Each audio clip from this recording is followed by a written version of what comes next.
नमो नमः। नमस्ते। समाधानम में आपका स्वागत है। समाधानम में आज हम एक बहुत ही महत्वपूर्ण बात पे चर्चा करते हैं। इसे पढ़ने का और समझने का प्रयास करते हैं।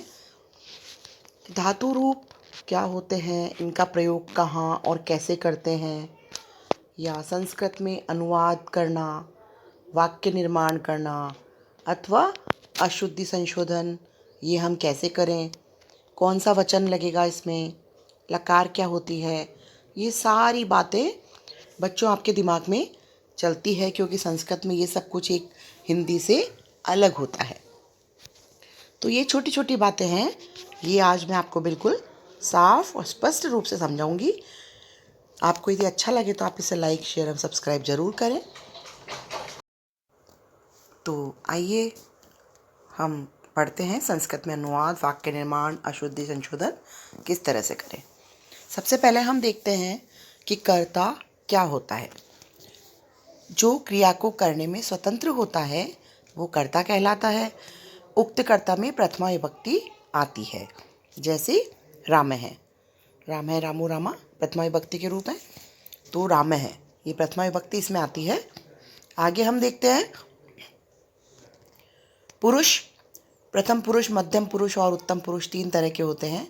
सबसे पहले प्रथम पुरुष हम देखते हैं। जिस व्यक्ति के विषय में बात की जाए उसे प्रथम पुरुष कहते हैं। यह आप याद कर लीजिए कि जिस व्यक्ति के विषय में हम बात कर रहे हैं वो प्रथम पुरुष होता है, और इसे हम अन्य पुरुष भी कहते हैं।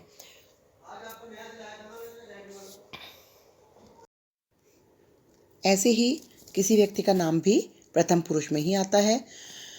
अब देखिए कर्ता में प्रथम पुरुष में कर्ता कौन से होते हैं।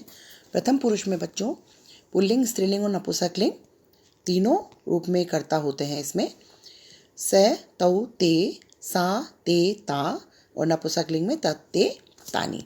तो आप इसको याद भी इसी तरह से करेंगे, सह, तौ, ते, सा, ते, ता, तत्, ते, तानी। आपको इस तरह से ये जल्दी याद हो जाएंगे। तो ये प्रथम पुरुष के कर्ता है। आगे देखिए मध्यम पुरुष, जो त्वम रूप जो होता है, त्वम यानी तुम, युवाम यानी तुम दोनों, और यूयम मतलब तुम सब, ये मध्यम पुरुष के कर्ता कहलाते हैं। उत्तम पुरुष मतलब मैं, अहम, आवाम और वयम, हम सब। अब देखिए कर्ता के हम इनको नंबरिंग देने का प्रयास करते हैं। देखिए प्रथम पुरुष के कर्ता को हमने 1, 2, 3 नंबर दिया है। मध्यम पुरुष को 4, 5, 6 नंबर दिया है, और उत्तम पुरुष को मैंने 7, 8, 9 नंबर दिए हैं। आप भी इनको 9 नंबर देने का मन में प्रयास करें, क्योंकि कर्ता के 9 ही रूप होते हैं। इस तरह से आपको इनको दिमाग में याद रखना है। अब आती है क्रिया। क्रिया मैंने पठ धातु की ली है। बच्चों क्रिया को धातु बोलते हैं। यह धातु जो संस्कृत में आपकी होती है वो क्रिया ही होती है। जैसे प्रथम पुरुष की क्रिया है पठती, पठतः, पठन्ति। मध्यम पुरुष पठसि, पठतः, पठत। उत्तम पुरुष पठामि, पठावः, पठामः। तो बच्चों जो क्रिया होती है इसमें जो आप विसर्ग लगाएंगे,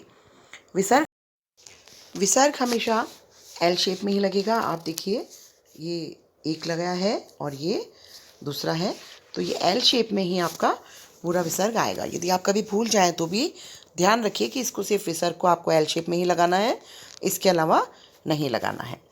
अब देखिए क्रिया को भी हमने, संस्कृत में 9 होते हैं इसके रूप, तो इसको भी हमने 1, 2, 3 प्रथम पुरुष की क्रिया, मध्यम पुरुष की 4, 5, 6 और उत्तम पुरुष की 7, 8, 9, इनको नंबर बिल्कुल कर्ता की तरह ही देने का इनको हमने प्रयास किया है।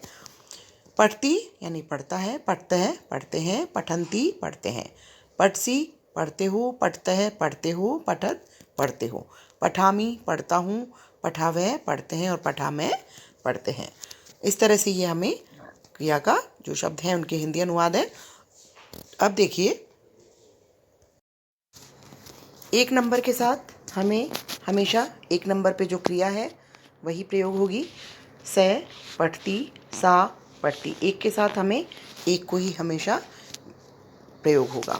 ऐसे ही तौ, ते जो भी है द्विवचन, दोनों तौ पठत है और ते पठत है। इसी तरह से बहुवचन ते मतलब वे सब और ता यानी वे सब। तो अब ते पठन्ति, ता पठन्ति, दोनों के साथ यही प्रयोग होगा। आगे देखिए 4 नंबर से हमें 4 नंबर मिलाना है। त्वम के साथ पठसी, त्वम पठसी, यही सही है। त्वम पठती नहीं आएगा, आपने यदि ऐसा कर दिया तो वो गलत हो जाएगा। त्वम पठसी। 5 नंबर को 5 से मिलाएंगे हम। युवाम पठत है, तुम दोनों पढ़ते हो। फिर यूयम पठत, तुम सब पढ़ते हो। पठत, केवल पठत आएगा यहाँ पे। देखिए उसके बाद फिर 2 हम कर चुके हैं। फिर देखिए इसके बाद में फिर से हम करेंगे अहम पठामी, मैं पढ़ता हूँ, अहम पठामी। अहम के साथ देखिए बच्चों, यदि आपने पठती कर दिया तो ये गलत हो जाएगा। अहम के साथ से पठामी ही आएगा। आवाम पठावे है, हम दोनों पढ़ते हैं। वयम पठामहे, हम सब पढ़ते हैं। इस तरह से ये आपका पूरा हो गया है। और ये हिंदी अनुवाद हम आराम से कर सकते हैं, संस्कृत से हिंदी में या हिंदी से संस्कृत में। जैसे वह पढ़ता है, यदि आपको लिखना है तो सह पढ़ती। राम पढ़ता है, राम है पठती। इस तरह से आपको ये अनुवाद आप लोग कर पाएंगे। अब देखिए मैंने जो वही है इसमें गच्छ धातु का प्रयोग किया है। गच्छ धातु को अब देखते हैं हम। गच्छति गच्छते गच्छन्ति, गच्छसि गच्छते गच्छत, गच्छामि गच्छावे गच्छामि।